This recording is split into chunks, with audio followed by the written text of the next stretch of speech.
Sumainyo ang Panginoon. Ang mabuting balita ng Panginoon ayon kay San Mateo.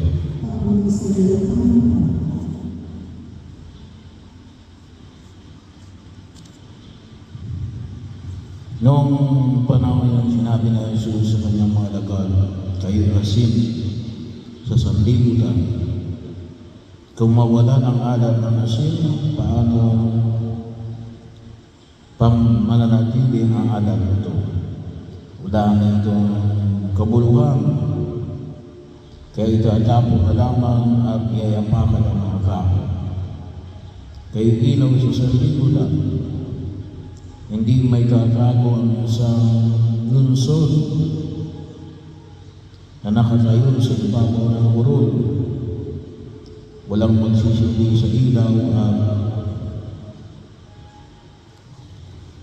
magdadagay nito sa ilalim ng takalan.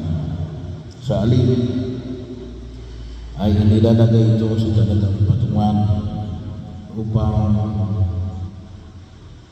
matanglawang ang lahat na nasa bahay. Kaya hindi naman dapat ninyong paliwanagin ang inyong ilaw sa harapan ng mga tao upang makita nila ang inyong mabubuting gawa at luwalhatiin ang inyong Amang nasa langit. Ang mabuting balita ng Panginoon.